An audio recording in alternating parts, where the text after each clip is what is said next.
kebetulan semua instansi pemerintah, terutama TNI Polri, sekarang itu ada tugas tambahan. Di samping tugas pokoknya itu seperti TNI misalnya kaitannya dengan ketahanan pangan, menyerap gabah dari masyarakat langsung dibawa ke Bulog itu kan Pak. Siap, betul. Begitu juga di Polri diberi tugas tambahan untuk memanfaatkan lahan pekarangan, lahan bergizi, apapun tanamannya itu yang penting bisa dimanfaatkan untuk kepentingan keluarga. Jadi biaya hidup bisa lebih ringan. Ya.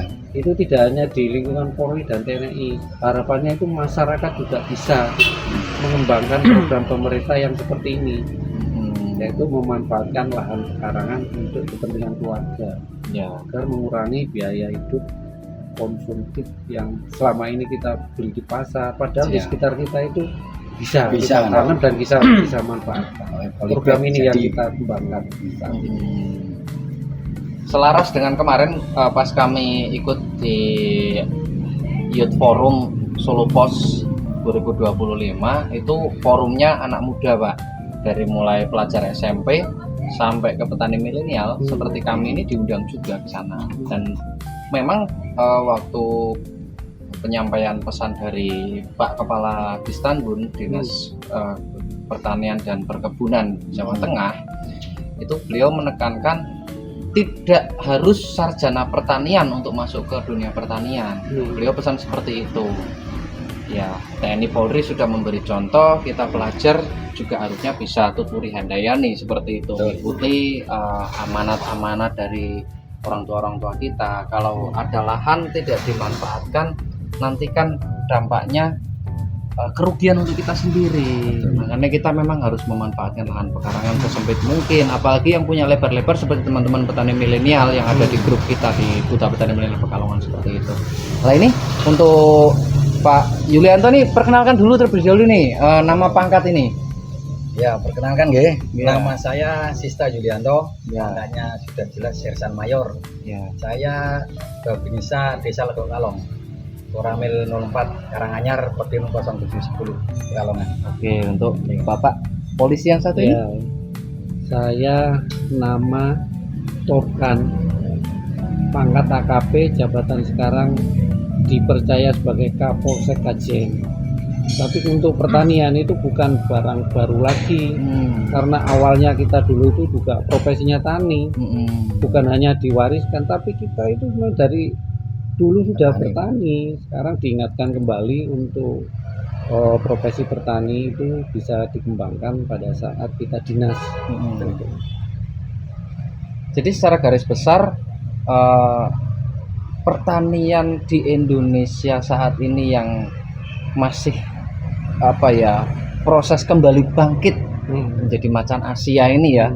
Nah ini kira-kira kesan dan pesan dari masing-masing institusi dan personal yang ada di dalam institusi ini seperti apa? Boleh dimulai dari Pak Tuhan dulu nih. Oke, terima kasih, itu pertanyaan yang bagus, itu sudah mewakili kita semua kaitannya dengan membangkitkan kembali minat petani anak-anak muda sekarang. Itu tujuan dari nenek moyang kita dulu seperti itu. Kenapa harus demikian? Jangan sampai kita yang punya alam kemahrib kalau jinawi itu tidak dimanfaatkan dengan baik. Tujuannya apa? Agar kita itu bisa jadi negara yang mandiri seperti yang dicanangkan oleh pemerintah kita saat ini. Tidak perlu harus impor. Nah, untuk membangkitkan itu, niat profesi bertani itu salah satunya adalah dari pemerintah yang sekarang dikembangkan di semua institusi, instansi, bahkan TNI Polri. Tapi yang lebih bagus lagi itu karya dari petani, produk-produk petani itu bisa dihargai seperti yang diserap oleh Bulog baru-barusan ini. Itu sama halnya dengan membangkitkan minat petani. Bagus sekali itu. Saya mendukung sekali dengan pemerintah. Sedangkan dari sisi TNI sendiri seperti apa ini sudut pandangnya program kali ini? Ya, kalau dari kami ya alhamdulillah. Jadi petani itu kan ibaratnya itu pemukulnya negara Pak ya. Jadi untuk pertahanan pangan itu kan ujung tombaknya di petani. Ya. Ya, jadi kalau petani tidak makmur, bagaimana negara kita mau makmur kan kayak gitu. Karena dari swasembada pangan itu awalnya dari petani. Jadi sekarang program pemerintah itu bagus sekali memakmurkan petani kan intinya itu. Dari pupuk disubsidi, dari hasilnya sudah dipikirkan sampai padi 6.500 ya nanti mungkin akan merambah ke jagung dan lain-lain karena ketahanan pangan bukan hanya padi gitu. Itu dari kami begitu Pak, alhamdulillah. Jadi bagus sekali pemerintah sekarang memikirkan petani. Dan tadi juga dari program dari kepolisian sangat bagus karena memanfaatkan lahan yang tidur, ibaratnya kan begitu. Dan pekarangan pun akan jadi. Karena kalau pekarangan kita kasih polybag bahasanya kan gitu, tanami cabai atau kan kita nggak perlu beli cabai ke pasar. Termasuk tanami tomat, nah itu kalau buat nyambel kita perlu beli ke pasar. Itu bisa dimanfaatkan. Alhamdulillah. Itu dari kami. Luar biasa sekali ya. Jadi kalau tentara atau polisi berada di garda depan pertahanan keamanan Indonesia ketika harus menghadapi situasi-situasi yang tidak diduga dan tidak diharapkan, itu tentunya salah satu fondasinya kan ketahanan pangan ya Pak ya. Betul. Mau perang bawa bedil nggak ada makanan kan lemes. Iya kan, kayak gitu. Makanya makanan itu jangan disepelekan gitu Pak. Iya. Lah sekarang sangar tapi nggak makan seminggu kan tetap pingsan kayak gitu. Itu makanya ada Iya, ada bahasa itu Pak kalau tempat kami. Logistik itu tidak memenangkan pertempuran, tetapi tanpa logistik pertempuran tidak akan bisa dimenangkan.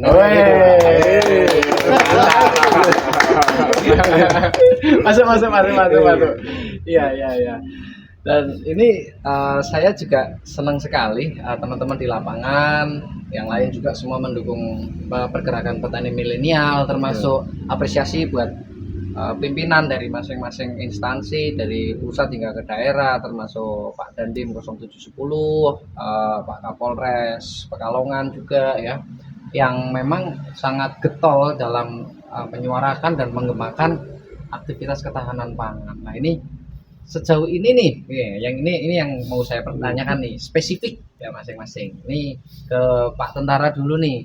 Selama ini di rumah sudah ada kegiatan yang sesuai dikomandokan itu belum?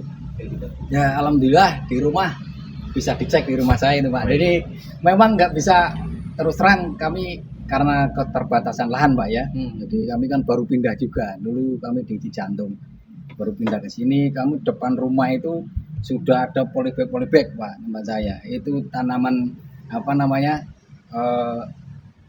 tomat, terus tanaman cabai. Jadi alhamdulillah sekarang saya sudah nggak beli cabai Pak. Dan saya sekarang ada lahan itu ya bukan punya saya Pak ya, punya orang tua itu dulu 7 tahun itu nggak ditanami apa-apa Pak. Nah itu kami datang ke sini, kami pindah ke sini, kami buatin semua, terus kami olah tanah itu, dan sekarang memang saya tanami alpukat. Alpukat itu alhamdulillah ada seluruhnya 60 batang kami tanam alpukat itu. Kalau panen semua luar biasa. Ya alhamdulillah. Ini kita belum tahu itu kan. Jadi sekarang sudah 9 bulan usia alpukat itu. Kami dulu koordinasi sama Mas Hartanto, itu bibitnya dari sana. Kebanyakan alpukat diva itu alpukat diva. Tapi ya terus terang karena kita kan baru-baru di pertanian, ya mau nggak mau kita harus sering koordinasi sama PPL Pak. Jadi sering koordinasi masalah pupuk dan lain-lain itu di rumah kayak gitu Pak. Kita juga sudah bikin pupuk juga Pak sebetulnya, yaitu air lindi bahasanya itu. Jadi dari bekas-bekas buah itu yang diwancai lah, terus bekas sayuran yang dicacah-cacah istri itu kan yang kayak bayam itu kan, daunnya kan diambil lah, akarnya yang itu lah, itu saya masukkan ke galon aqua, kami bolongin itu fermentasi kan ya itu. Jadi istri saya itu setiap masak nasi itu masusi itu lah, air khususan pertama itu kami taruh di galon, terus nanti kami tuangkan ke fermentasi itu. Nah, tetesannya itulah yang jadi air rindi gitu. Hanya nutrisi ya. Dipas sama mentega sama? Dipas sama mentega? Sama sebetulnya. Nah, alpukat itu bahasanya kan alpukat mentega taunya, padahal alpukat mentega itu kan banyak jenisnya. Ada Diva lah, ada alpukat Red Vietnam, ada banyak jenisnya. Gitu. Itu betul. Sering orang tuh salah paham. Iya. Ya, seperti itu Pak. Oke, sekarang kita geser ke Pak Turhan. Ini sudah sejauh mana ini selama berkarir di kepolisian ikut berkecimpung di dunia pertanian di rumah maupun di belakang kantor mungkin? Wah, kalau lama itu ya lama sekali ya. Lahirnya duluan Bapak sama saya kok Pak. Iya. Senior udah. Karena musim-musim seperti ini di Pekalongan itu hanya ada 2 musim. Iya. Musim hujan sedang sama hujan deras. Oh gitu aja. Iya. Nggak ada panasnya. Nggak ada karena ini sudah musim hujan. Oh iya. Masuk akal. Nah, itu kalau kami jadi sedikit ada lahan kami tanami pohon durian itu agak sensitif kalau musim hujan kayak gini. Karena penyakitnya itu kalau kita ketahui itu jamur gitu, Pak. Jadi perlu penanganan khusus. Iya. Jadi ya paling tidak seminggu sekali harus kita datangi. Kadang-kadang kayak kemarin bulan kemarin pas pemilu kita 2 bulan enggak datang sana. Ternyata buahnya rontok. Udah seberapa gede? Ya usia 3 tahun, ini masuk tahun keempat bulan Januari kemarin itu. Jadi panen pertama buah pertama itu banyak yang rontok.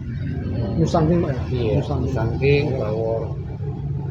Ya itu di sela-sela kita kesibukan di kantor karena tuntutan tugas, saya juga punya hiburan di kebun itu. Tujuannya itu karena di samping saya sebagai memang orang petani asli, karena punya profesi seperti ini kan, saya tidak akan meninggalkan profesi petani yang pernah diwariskan oleh nenek moyang kita. Berarti sami kali kulot yang desit Pak. Kalau orang Pekalongan bilang saya petani kok petani beneran. Itu jarang kita temui bahasa ini. Kalau tidak benar-benar petani tidak. Iya.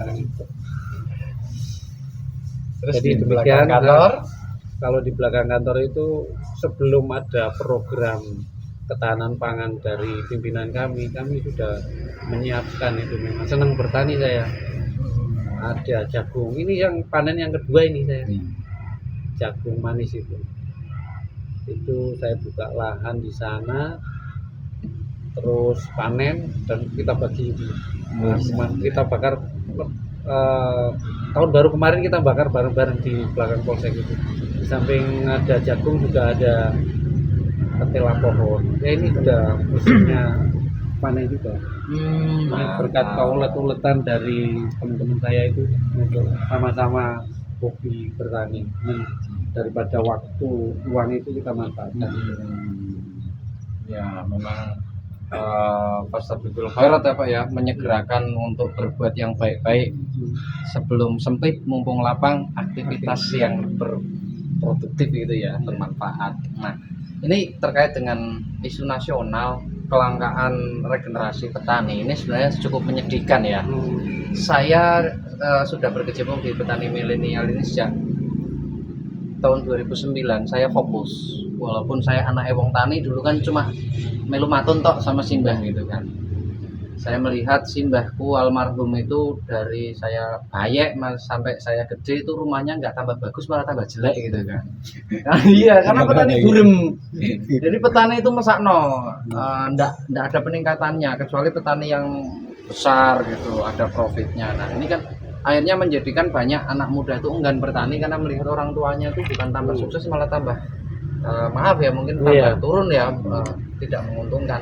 Disitulah kekhawatiran kita. Namun saya melihat ternyata banyak yang salah. Nah, kita harus berimprovisasi, inovasi. Saya sebagai bagian dari petani milenial ini pengenlah ayo bapak-bapak kita bagaimana bangkitkan motivasi buat teman-teman terutama pemuda baik yang punya warisan tanah atau yang tidak punya tanah yang lebar seperti saya itu gimana ini? Tolong pesan masukan buat anak-anak muda gitu, Pak Turan. Iya, iya. Wah, itu sangat mulia sekali itu rencana program itu. Jadi kebaikan itu jangan terputus pada diri kita sendiri, ya. Harus disampaikan kepada yang lain dan menyadarkan. Kita pernah dengar ya, saat ini di belahan dunia sana krisis makan, bahan makan, krisis air. Itu karena kurang bersahabat dengan alam. Ya, kalau kita banyak tanam di situ mungkin juga banyak tersimpan air, dan tersimpan air itu bisa menghidupi tanaman-tanaman yang ada di sekitarnya dan daerah yang ada di bawahnya untuk bisa menanam sesuatu sebagai kebutuhan. Nah, langkah yang paling bagus untuk membangkitkan kembali minat bertani kepada anak-anak milenial itu, pertama kita harus sumber daya manusianya, pemahaman. Setelah ada pemahaman itu, nah itu hasil produk yang dari petani itu dihargai. Jadi kita itu bisa semua kok di sini. Artinya nanam apa pun bisa. Tidak harus dari luar negeri. Jadi dari pemerintah sudah mendukung dengan menerima produk petani. Kalau gabah yang dari sawah itu langsung 6.500, itu bagus sekali, Pak. Saya dulu itu ya tahun-tahun ini saja saya juga panen itu di harga 5.000. Itu pertama, hari kedua sudah turun lagi. Karena banyaknya orang yang panen. Nah, ini kan pemerintah sudah menyetabilkan harga dan harganya lebih tinggi. Inilah salah satu bentuk penghargaan terhadap profesi petani yang nantinya akan membangkitkan kembali anak-anak muda milenial itu berprofesi sebagai petani. Gitu. Oke, ini untuk Pak Tentara ini bisa nggak diceritakan pengalaman di tempat mana kayak, atau mungkin pernah ke mancanegara tentang kondisi alam di sana gitu kan? Di satu sisi kemarin saya juga dengar berita bahwa daerah Padang Pasir, Mesir, Jazirah Arab sana banyak ramai-ramai mengimpor kotoran sapi untuk menyuburkan padang pasir, ya kan? Nah, terus juga mereka dengar isu yang kemarin dibahas di World Water Forum kan, yang katanya air dan makanan itu nanti akan jadi sumber perang dunia. Nah, seperti itu. Ini gimana nih ceritanya di luar negeri biar menginspirasi? Waduh, ini tahu dari mana nih? Pernah? Oke, terima kasih Pak Turhan. Pernah ke luar negeri ini. Terus terang aja Pak, memang kami pernah, alhamdulillah, mendapatkan kehormatan untuk tugas ke Afrika Pak ya, ke Sudan. Jadi kalau di sini itu, kalau orang bilang itu surga dunia itu bener Pak. Jadi kalau kita ibaratnya ada lagu kan itu Pak, ya kan? Tongkat dan kayu cukup menghidupimu. Wah, itu nyata Pak. Iya. Jadi itu nyata itu. Karena terus terang kami pernah ke Sudan Pak, di Afrika. Jadi di Sudan sana itu iklimnya Pak, itu iklim panas, musimnya musim panas, itu sampai 45 derajat. Musim dingin itu bisa sampai 5 derajat, nggak sampai minus Pak, 5 derajat. Itu pun kan sudah apa ya, sudah ekstrim lah. Nah, kalau di kita kan alhamdulillah bisa ya ibaratnya bisa buat hidup tenang lah, kayak gitu kalau di kita itu. Nah, makanya kalau kita kurang bersyukur lah, intinya kurang bersyukur, terus tidak memanfaatkan itu dengan baik, ya itu kalau menurut saya ya kesalahan. Karena apa? Di sana kalau mau nanam yang sampean bilang tadi ya kan, itu harus ngimpor apa kotoran sapi, beserta air ya kan. Nah kalau di sini kita nggak perlu Pak. Kita pemerintah kita sudah bagus sekali mencanangkan itu, ibaratnya pupuk saja subsidinya gede-gedean loh, pupuk itu. Yang penting tergabung ke kelompok tani udah pupuk udah oke ya kan gitu. Organik di kita itu banyak sekali, nggak usah beli, nyari di kotoran kambing, kotoran sapi ya kan, kotoran ternak ayam itu bisa kita ambilin.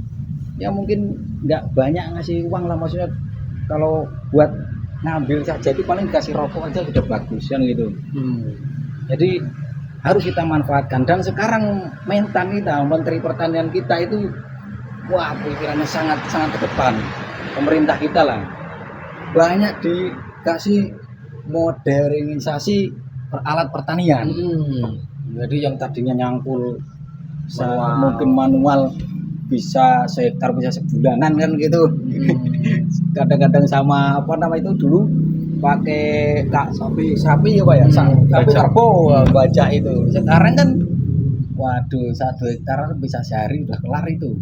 Kan kayak gitu Pak. Jadi harus bersyukur. Kita bandingkan dengan di sana lah yang pernah kami tugas di Afrika itu. Itu ya Allah, kita mau nyari air aja.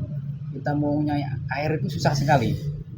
Jadi kalau kita tugas di sana, ini kita cerita Pak ya, di sana itu memang kita itu ibaratnya air itu 25 liter itu buat sehari.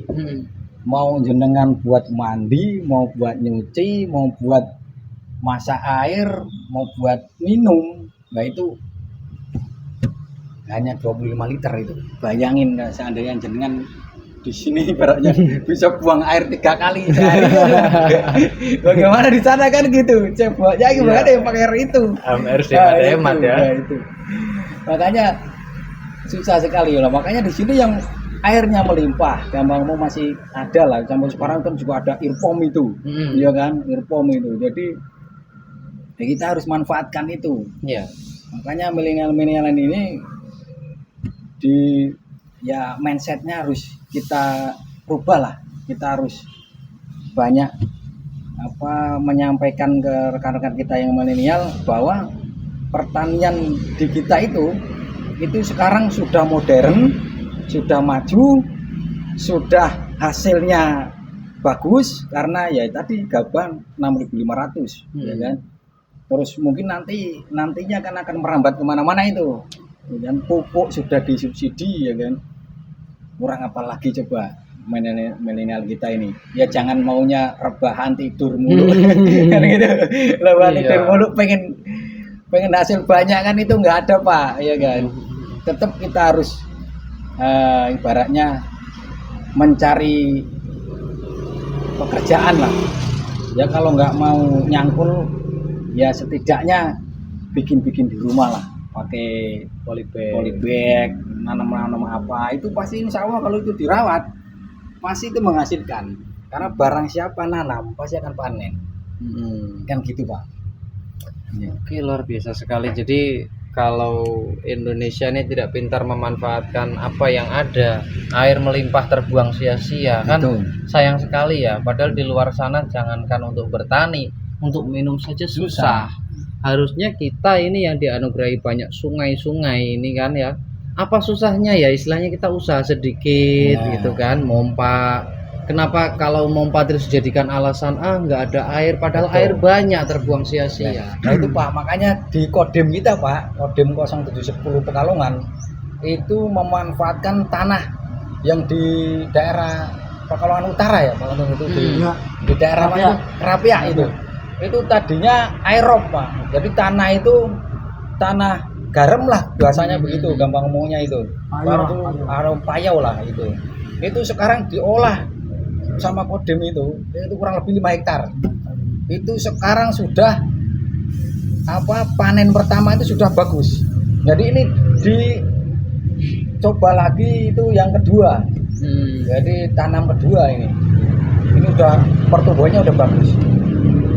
Nah itu contoh yang sangat bagus dari Kodim kita, karena ibaratnya perintah dari pemerintah.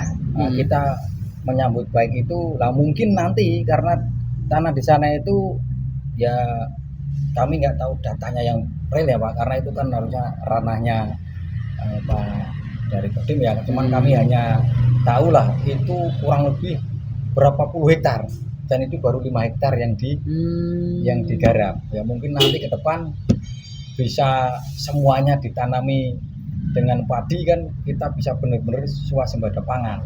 Jadi mungkin dari Pekalongan itu hanya dari situ saja sama dari sawah-sawah yang sudah ada itu mencukupi, sudah melimpah lah nanti padi. Dengar-dengar kalau pernah ngobrol sama Dandim kalau nggak salah 100 hektar ada itu Wah, itu lahannya. makanya 100 hektar itu apa enggak luar biasa itu nanti kalau jadi semua itu.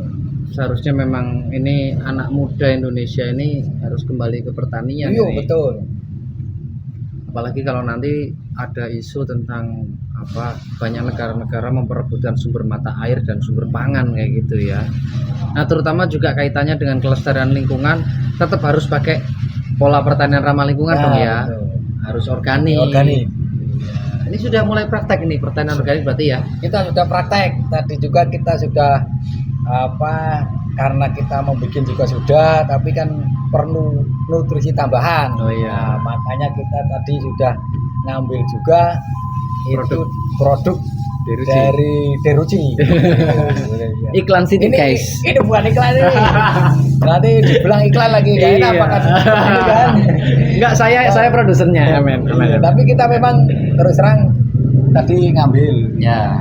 nanti buat perakaran itu biar kuat. Ya, pakai mikrobakteri yang bisa mendetoksifikasi, mengandung antibodi dan bisa mengeliminasi parasit-parasit seperti jamur, virus dan bakteri yang patogen kayak gitu.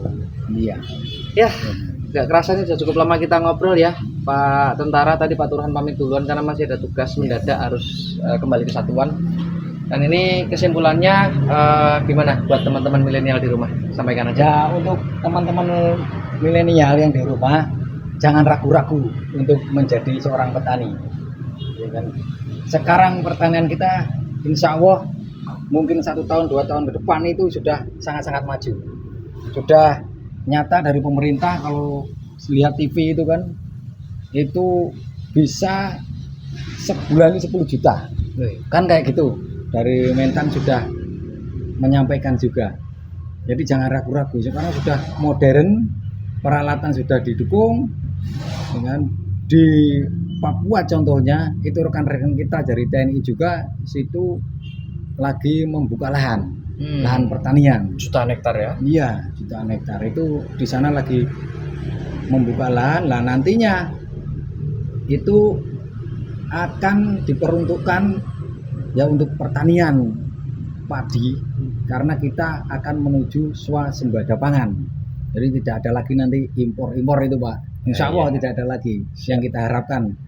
Semoga ya kita akan menjadi swasembada pangan dan mungkin bisa jadi raksasa pangan di dunia.